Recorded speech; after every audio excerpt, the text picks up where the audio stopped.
You want something in your life, personal, professional, you cannot stay at a lower vibrational level, because that dream, that goal, that outcome, that result is not at a lower level, or you'd have it.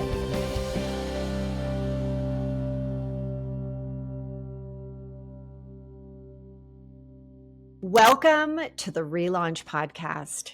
And today is one of those moments in time based on what we were hearing from listeners that I'm actually going to be sharing a relaunch story that impacted not only my personal life, but my professional life. And why are we doing more and more of these? And why will we as we go into the future? Many times on these incredible conversations that I have with individuals, I ask them, what were the most significant relaunches that impacted who you are? And yes, I throw in little bits of my story, but I don't really share the depth. I don't share some of the traumas. I don't share some of the true relaunch stories that allowed me to actually have this podcast. And so we are going to be sprinkling in what I believe are some of the most significant, what I believe you're going to be able to have those connection points. Maybe get to know me a little bit better. Maybe it will allow you to open up and share your relaunch story with our community, with the people that are also tuning in to this podcast, because every week this is making a difference in their lives. So today I am going to share a story, and it's actually really a great one because I just was published in another book from the Wild series, and it's called Wild Intuition. And I was one of 25 authors, and I had a chapter. And I remember when I was asked, Hilary, what can you write about? What could you give that would be really so impactful on intuition? And here's the caveat. They said, but could you not put one of the stories you've already shared in your book, The Relaunch, Spark Your Heart to Ignite Your Life? Don't use one of those, use a different one. And it brought me back to those days when I was in my office writing that book, and the publisher would say, we need another, give us another story, give us another story. And I went deep into my repository of relaunch stories. And remember, what is the relaunch?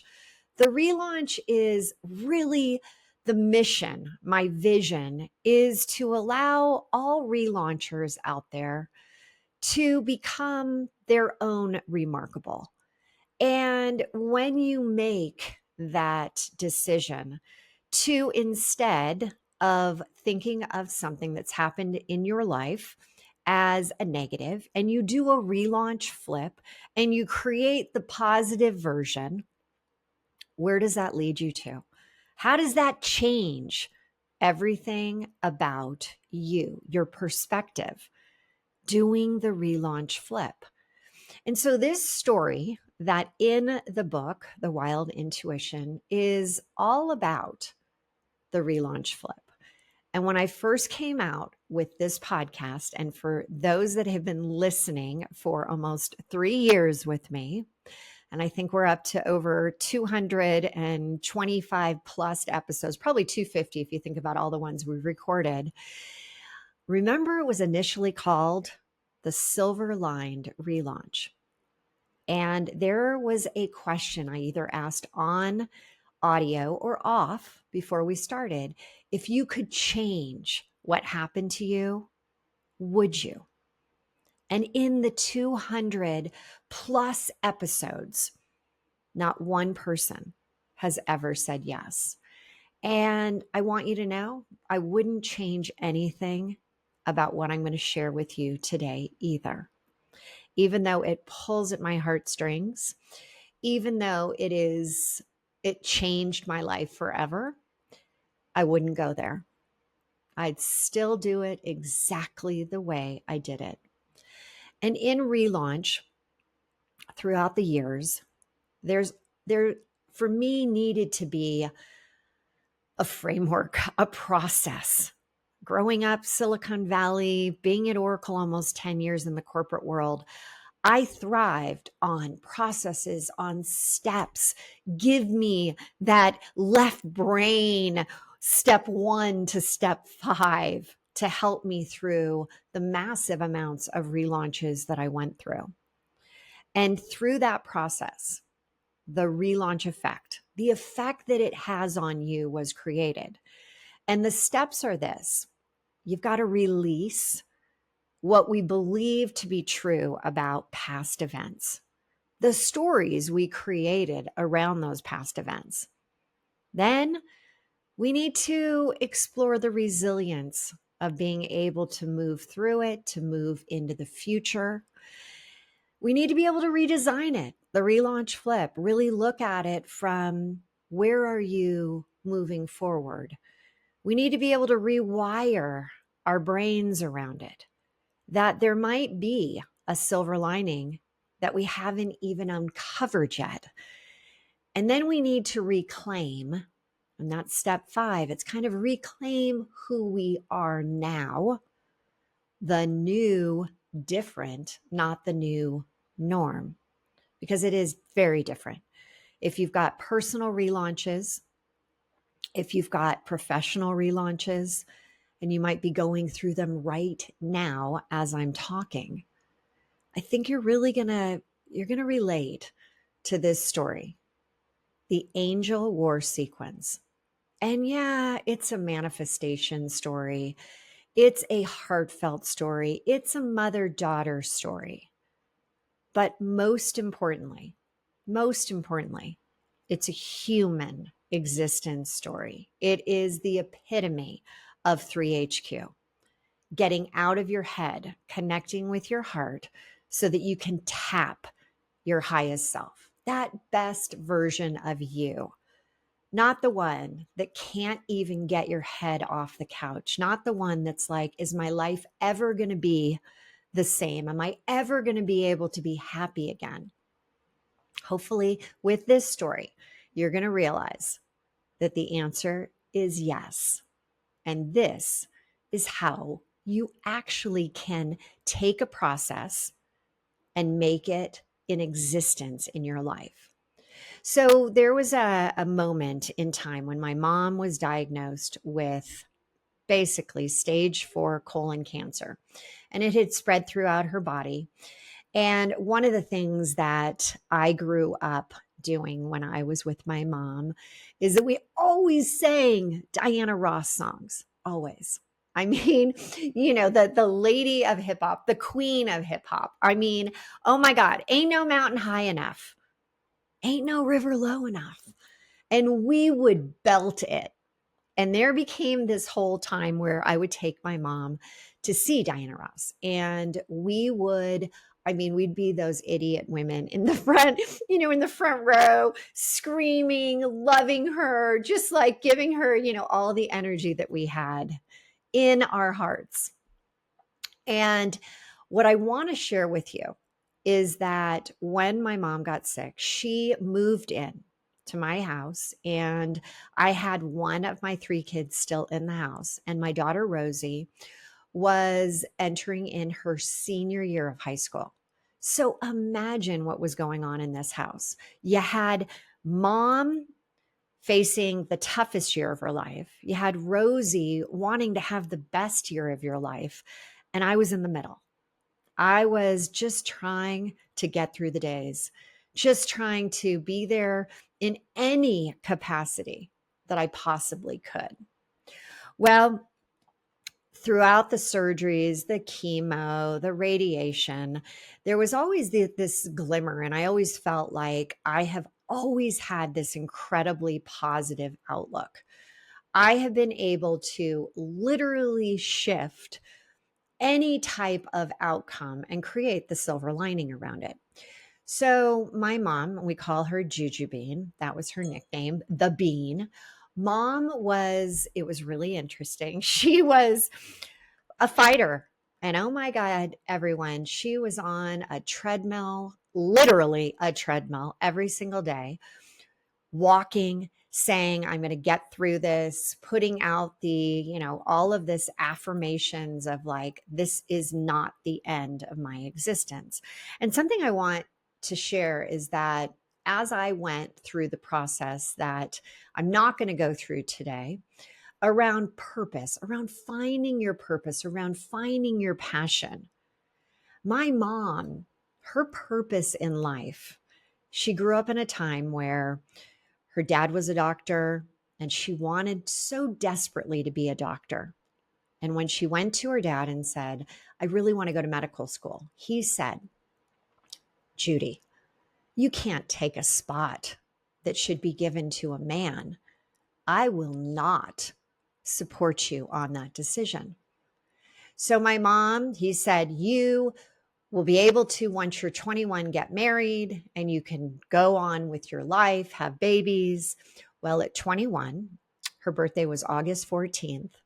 On August 18th, when she was 21, she got married and she was moving on with her life. So here we are. Her purpose in life was around Hilary Jane. Hilary Jane and her incredible son, Gregory James. And we were her life. And she got such highs, the ultimate highs from being in the stories as we were telling the stories of our own life. She would be right there with us energetically. Oh my God, tell me more. This is so exciting. So when mom got super sick, and I still had full hope that she was going to kick this. She was going to be the miracle. I decided that she had never met the queen, Diana Ross. Never. I had had opportunities to go backstage, corporate events, things like that, and actually had met her numerous times. And so I said to my mom,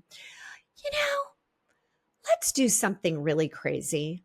Let's go to a Diana Ross concert. And my mom had a cane and she was, really at this point, so everyone knows, it had moved into her lungs, it had moved into her bones. So she really was in quite a bit of pain, but she lit up. And at that moment, I decided, how am I going to get her backstage with the queen herself? How am I going to do one of these meet and greets? How am I going to make it happen? And so I went into a process that I got to share with you right now. It's called Tune In. You hear me talking about it all the time. Tune in, energetically get to a different place. Because if you want something in your life, personal, professional, you cannot stay at a lower vibrational level, because that dream, that goal, that outcome, that result is not at a lower level, or you'd have it. So I knew I had to elevate myself with the tune-in process. And so I went to town. I was like, okay, how do I make this happen? And so I reached out to everyone I knew in the music industry. I reached out to people and said, hey, I want to get backstage with Diana Ross. And at every turn I got, she doesn't do that anymore. It's not going to happen. She, nope. How many times have we just heard no? Hand up, no. Not going to happen, Hilary. But I did not let that get me off course. I continued to go through the tune-in process. I continued to visualize, create my mini movie where I saw my mom with Diana Ross. They were like talking, whispering. They were doing everything together. My God, I even visualized them hugging. And so as I started to think about this, the last step in the tune-in process is this micro step, these pops these pops of inspiration, these pops of like, hey, let's do quick hits. It's like popping the champagne. Let's have some moments of celebration. Because if you don't have those moments, you keep hitting the wall, you keep hitting, hearing no. And then what happens? You get deflated. It's like the balloon just, right? So instead, I kept going. I was stronger than ever in my conviction. I was going through the tune in process and I was going to make it happen. But first, I needed tickets and I was late to the game. It was at the Wynn in Las Vegas. And I realized that with my mom, if I didn't have a way backstage, I had to have her on the aisle. So I bought 2 tickets. Actually, I bought 4 tickets. My brother went and his wife, and I was all in. But here's the thing, we weren't close. We were still 20, 25 rows behind. And up until the day I walked in, I still can remember this. I was like, how am I going to make this happen? How? And remember, the whole idea is stop thinking about the how and thinking about the why. Why is this so important? So I pushed off the how. I was like, I don't know how it's going to happen, as I literally went down that path to get to those seats, but I knew it would happen. I didn't have a choice. I was so 100% with my conviction to make this happen. I put my mom on the outside. I was right, next to her, and Miss Diana Ross got on the stage. Of course, multiple changes. She was sparkling. Again, title of the chapter, the Angel War Sequence. So she got on there. She was singing, my mom. Oh my God. You would think that she was 100% healthy. She was blaring out the words. I don't even know if she still had her cane at that point. She was just doing her thing. And I looked at Diana Ross, and I have been studying neuroscience for over a decade. I got that psychology degree. I'm like, I am going to use everything in my toolbox to connect with Diana on a very different level, on an energetic level that is one that would allow something miraculous to happen. And so I started to do my tune in process again. And I looked at Diana, and here's what was happening. I was so focused on her. I was laser focused. And I realized, and again, I talk about this in so much of what I do, the idea around hormones, around neurotransmitters. I'm thinking about all of it. I'm thinking about my daily dose, dopamine, oxytocin, serotonin, endorphins. I'm like, make it all happen. I need to be at like such a crazy level. So all of a sudden I'm like, okay, this is it. This is my moment of truth. I raise my hand. And guess what Diana Ross did? She raised her hand. I went into my hair and I fluffed it up. And what did she do? She fluffed hers. And it's at that point I started to absolutely think about the couple of months that I was creating this. And that's another thing. Everybody listening right now, manifestation, having the tune in process doesn't need to take months, years to get what you're ultimately going for in your personal and your professional life. It can happen in a split second.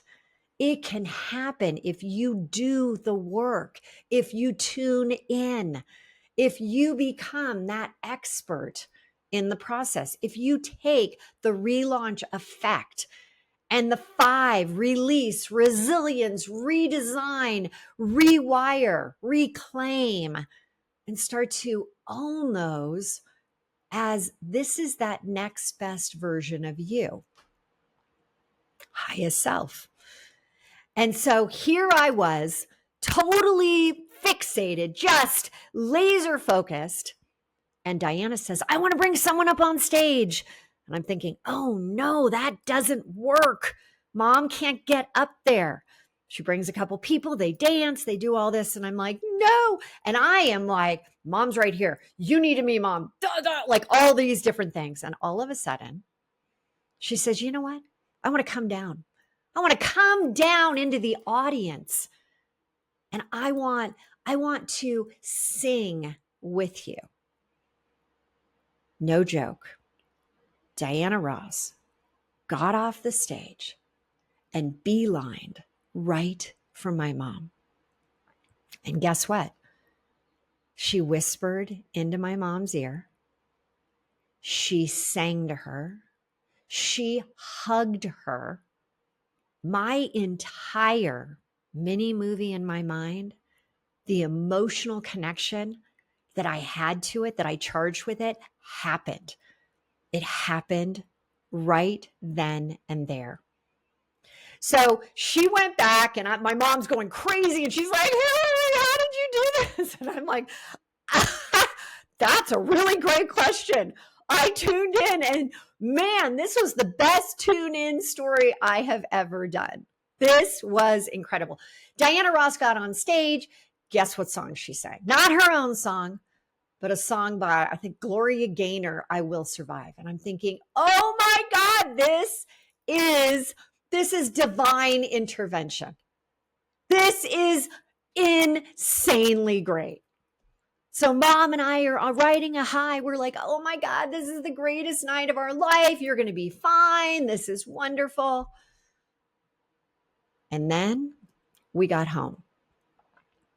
We went to a doctor's appointment 2 weeks later, and we were told that the progress that had been made around the medicine, the chemo, the radiation that had been working no longer was working.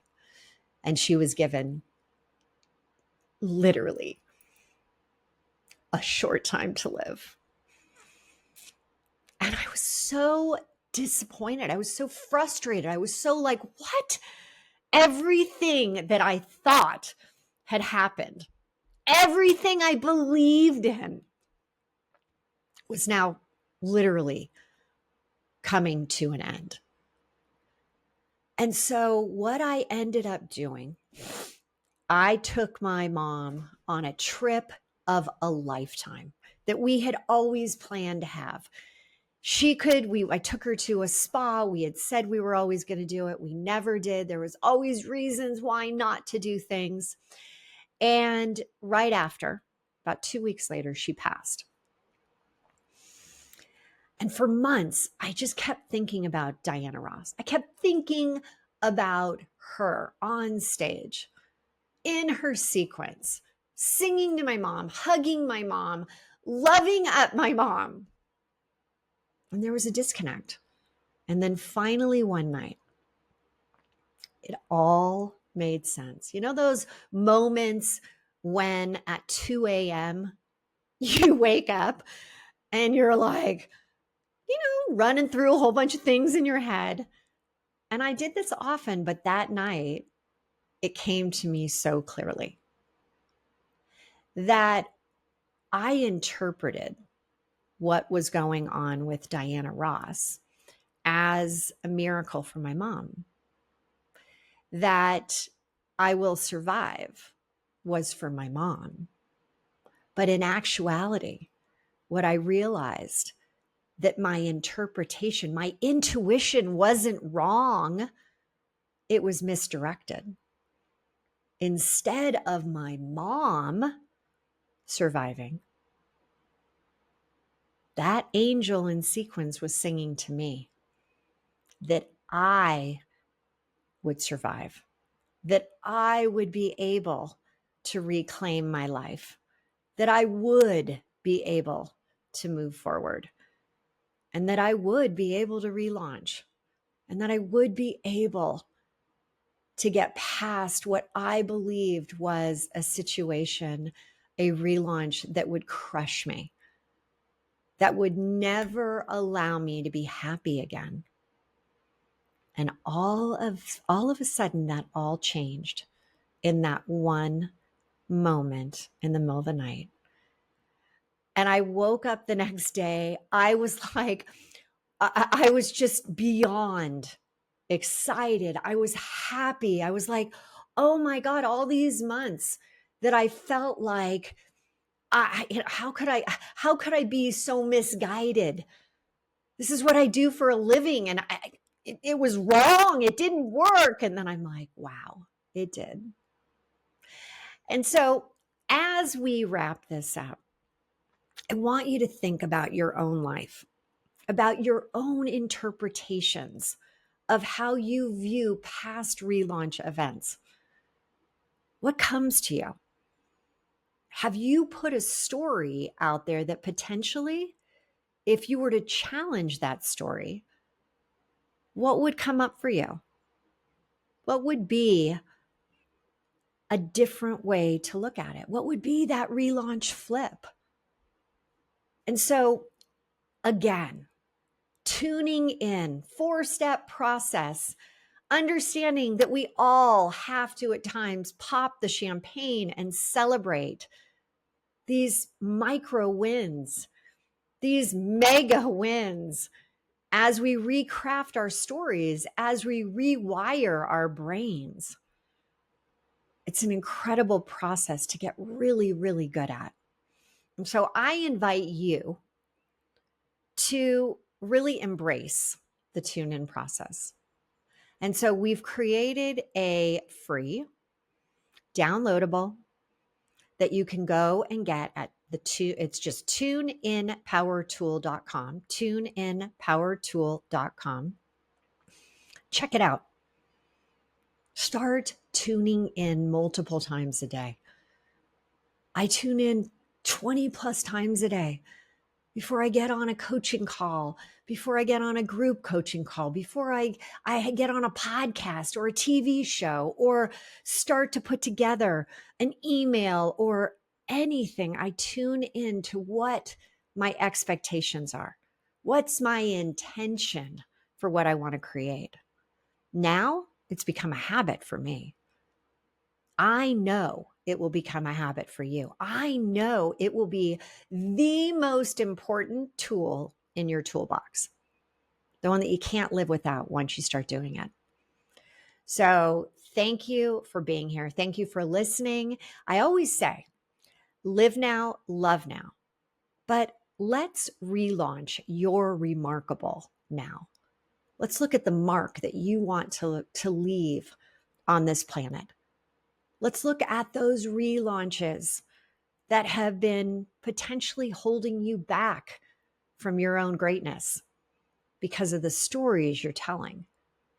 And let's go ahead and at this moment in time, be open to relaunch now. I look forward to next week bringing you another incredible guest on the ReLaunch podcast. And please get involved in our community.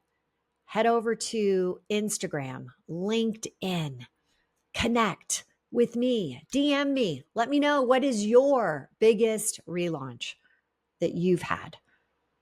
And now you have a different way of looking at it. All right, everyone. Until next week, take care. If you like this video and want to get more like it, head over here